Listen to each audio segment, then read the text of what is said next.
Hello students, today we are going to start the topic Azad Hind Fauj, Indian National Army. The national movement grew stronger after the formation of the Indian National Army, popularly known as the Azad Hind Fauj. It was formed by Rash Bihari Bose, and Mohan Singh was the leader of this army. It consisted largely of the Indian prisoners of war who were serving the British and had been captured by the Japanese during the Second World War. Some Indians settled in Southeast Asia had also joined this army. The struggle for independence was carried on by Subhash Chandra Bose from abroad. Bose had been put under house arrest in 1940, but he managed to escape to Berlin on March 28, 1941.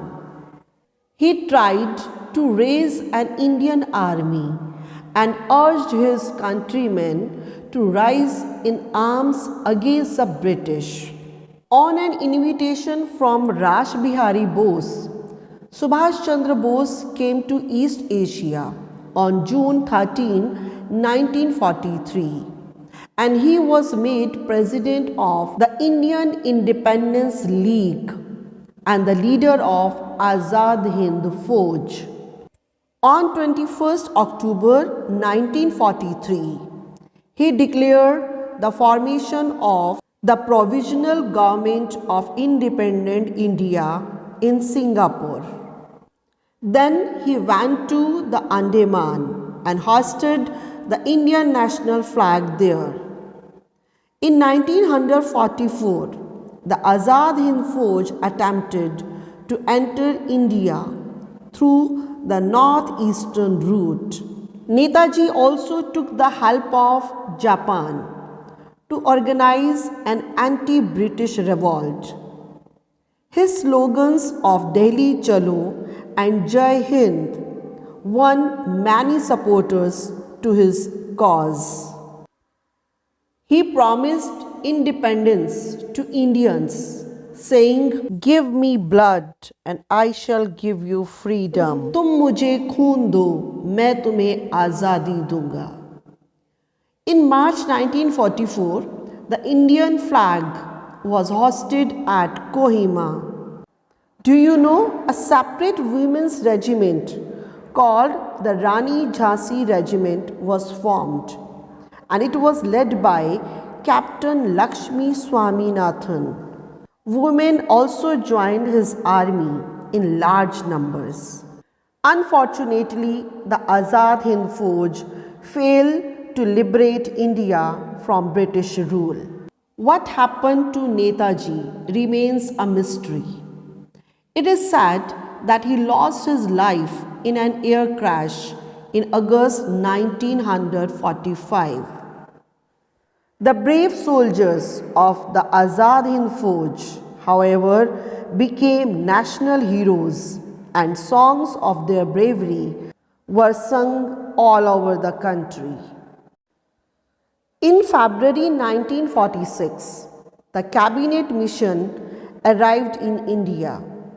It presented the independence plan.